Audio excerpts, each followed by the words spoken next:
Hello friends, welcome back to my YouTube channel. आज हम कर रहे हैं पीआरटी का जो एग्ज़ाम हुआ था 3 अप्रैल 2026 को सेकंड शिफ्ट में, उसका Hindi part. Let's get started. Question number 1, प्रश्न नंबर 1। वाक्य में रेखांकित शब्द का सही पर्यायवाची चुनिए। भारत की आज़ादी के लिए असंख्यक लोगों ने बलिदान दिया।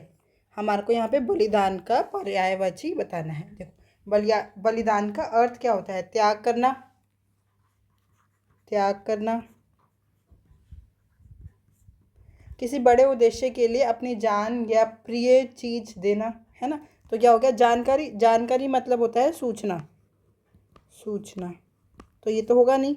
कुर्बानी, कुर्बानी होता है त्याग, बलिदान। तो यही हमारा आंसर हो गया, त्याग, बलिदान।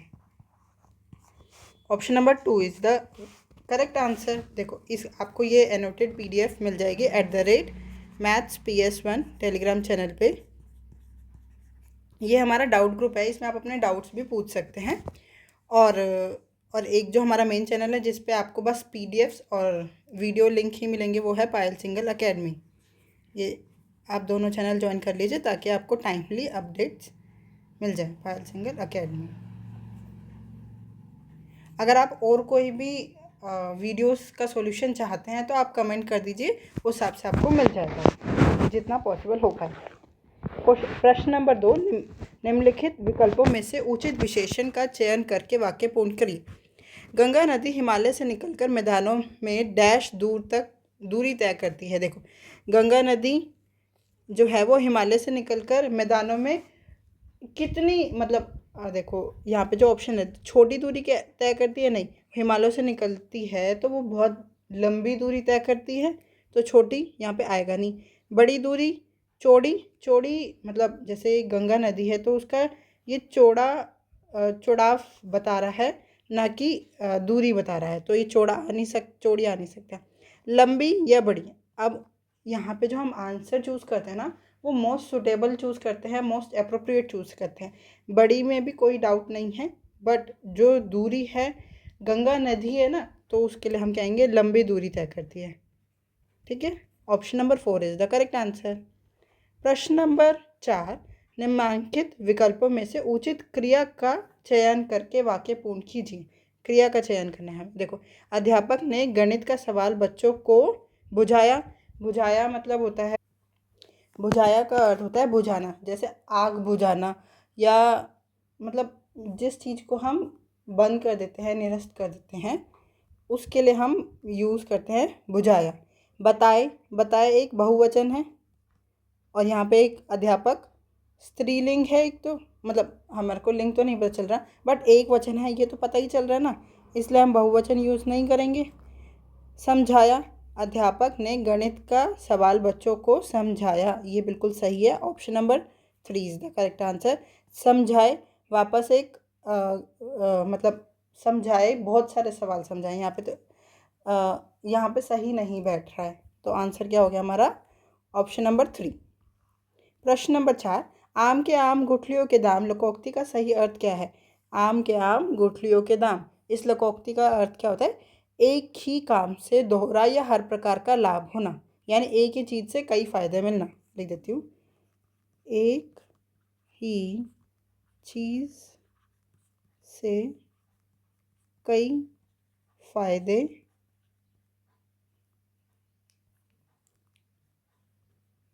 मिलना।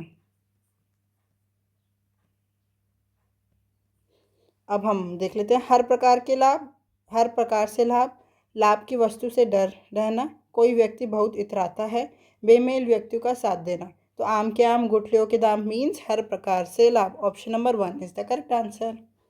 प्रश्न नंबर 5, मन से तो चाहना पर ऊपर से इनकार करना के लिए सही लोकोक्ति क्या है? खुशामद से ही आमद है, कंगाली में आटा गीला, मन भाए मुंह हिलाए, ऊँट के मुंह में जीरा। ये सारी इन्होंने हमारे को दी है लोकोक्तियाँ। मन से तो चाहना पर ऊपर से इनकार करने के लिए सही लोकोक्ति क्या है वो देख लेते हैं, बट पहले हम इन लोकोक्तियों का अर्थ भी देख लेते हैं साथ साथ। खुशामद से ही आमद है, इसका मतलब होता है चापलूसी से लाभ, चापलूसी से लाभ। ठीक है। कंगाली में आटा गीला मतलब मुसीबत पर मुसीबत, एक मुसीबत अभी हटी नहीं है, उसके ऊपर दूसरी मुसीबत और आ गई, मुसीबत पर मुसीबत।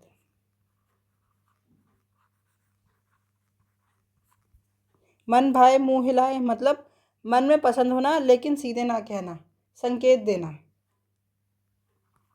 मन में पसंद होना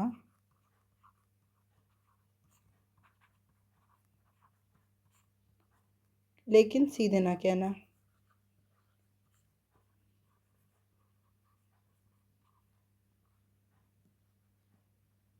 तो हमारा आंसर क्या हो गया? Option number 3 is the correct answer.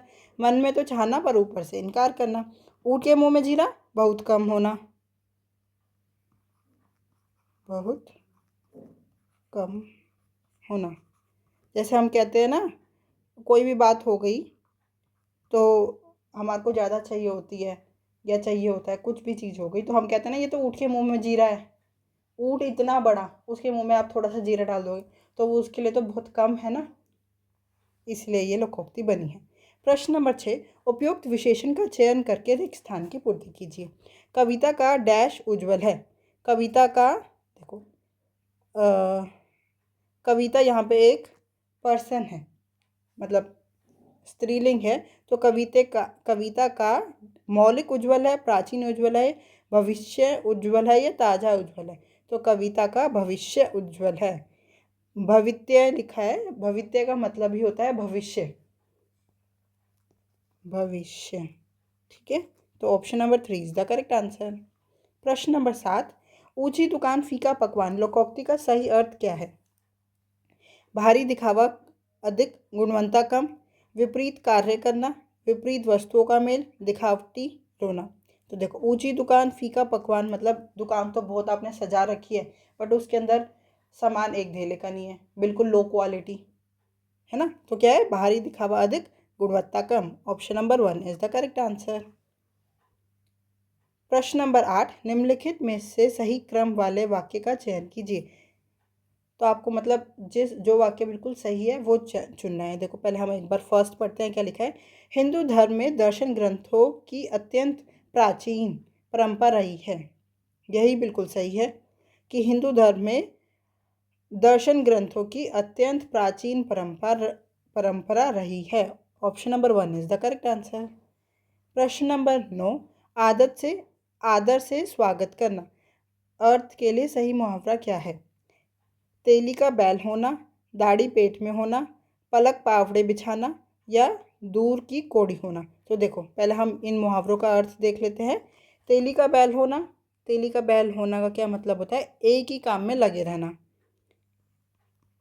एक ही काम में लगे रहना। दाढ़ी पेट में होना मतलब चालाक और चतुर होना, चालाक या चतुर होना। पलक पावड़े बिछाना मतलब बहुत आदर सत्कार से स्वागत करना, बहुत आदर सत्कार से स्वागत करना।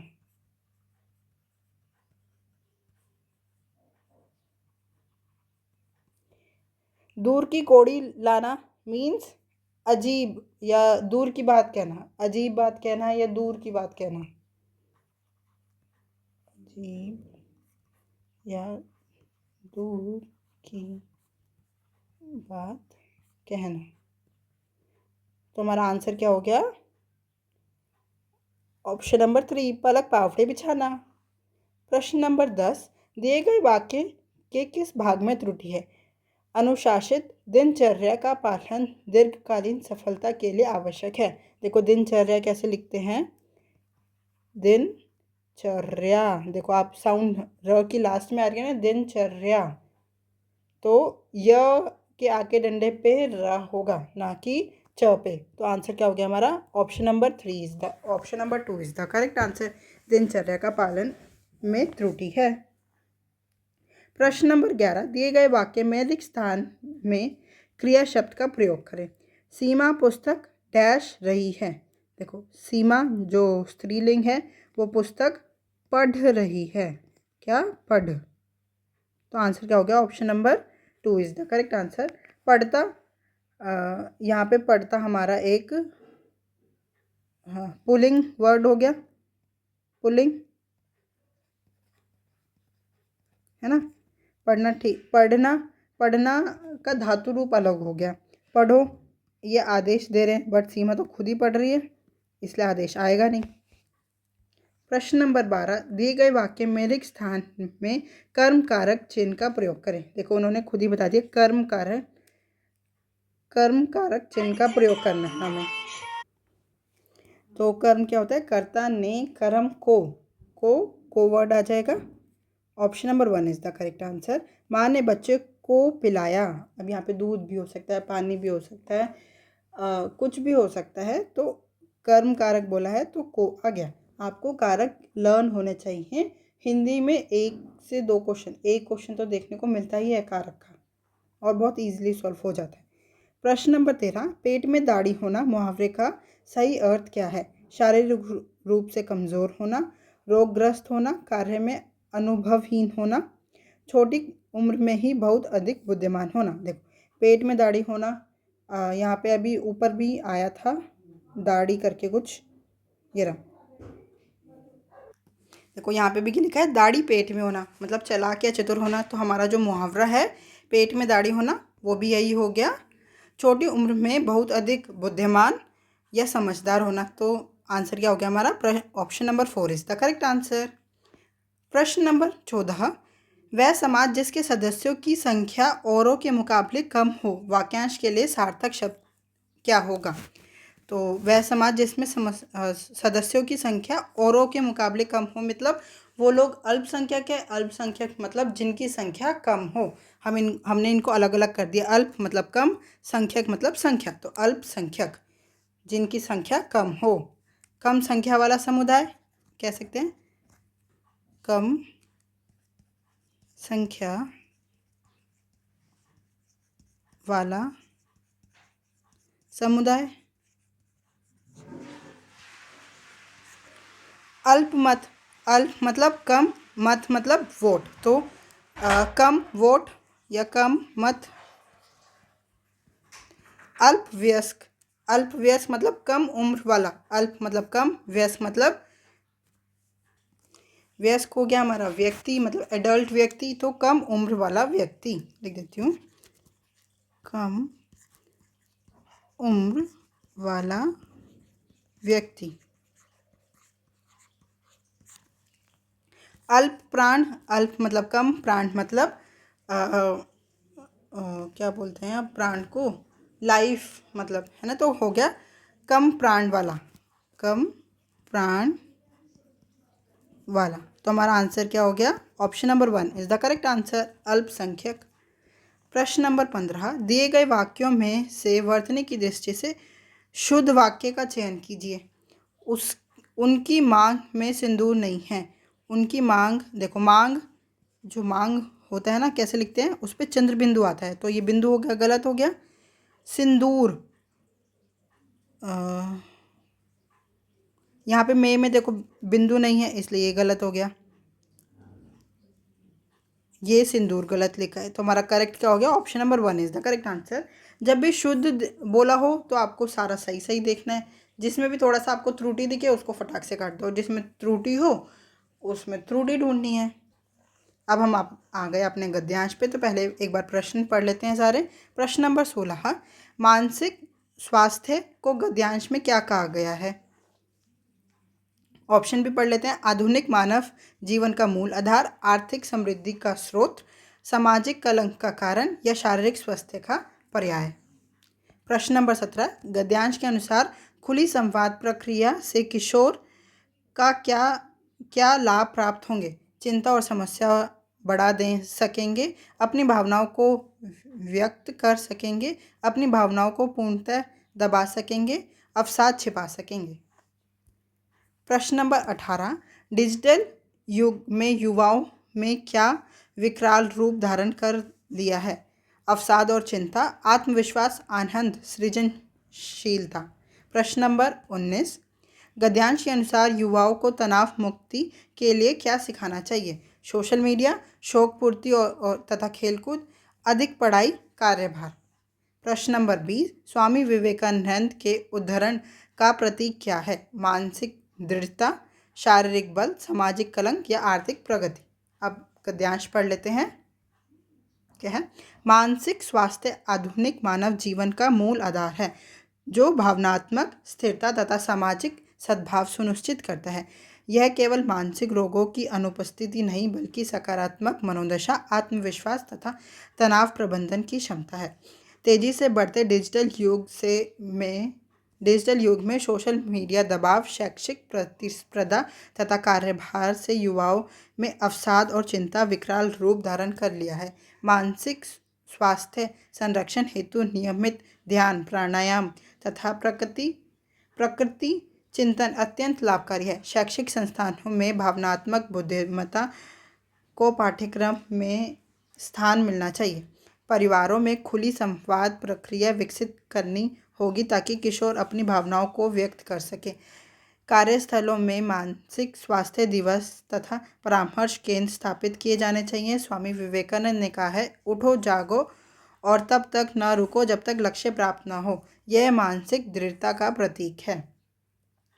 समाज स्तर पर मानसिक रोगों संबंधी कलंक मिटाना आवश्यक है। ग्रामीण क्षेत्रों में मोबाइल मनोचिकित्सा इकाइयों का संचालन आवश्यक है। युवाओं को शौक पूर्ति तथा खेलकूद के माध्यम से तनाव मुक्ति सिखानी चाहिए। अंततः मानसिक स्वास्थ्य ही सच्ची प्रगति का सूचक है। अब प्रश्न नंबर 16 क्या है? मानसिक स्वास्थ्य को गद्यांश में क्या क्या है? आधुनिक मानव जीवन का मूल आधार। फर्स्ट ही लाइन है, मानव जीवन का मूल आधार है। तो आंसर क्या हो गया? Option number 1 is the correct answer. प्रश्न नंबर 17, गद्यांश के अनुसार खुली संवाद प्रक्रिया से किशोर को क्या लाभ प्राप्त होगा? वह चिंता और समस्या बढ़ा सकेंगे, अपनी भावनाओं को व्यक्त कर सकेंगे। क्या है? अपनी भावनाओं को व्यक्त कर सकेंगे। Option number 2 is the correct answer.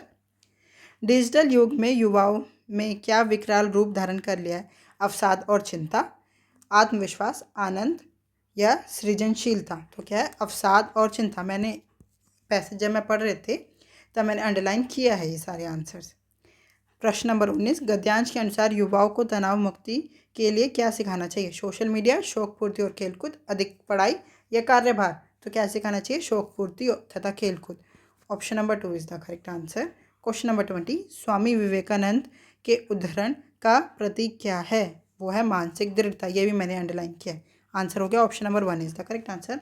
I hope ये 20 क्वेश्चन आपको बहुत अच्छी तरह समझ में आए होंगे। अगर आपको कोई भी डाउट है तो आप हमसे जुड़ सकते हैं @mathspS1 टेलीग्राम चैनल पे। Thank you. Keep learning, keep practising.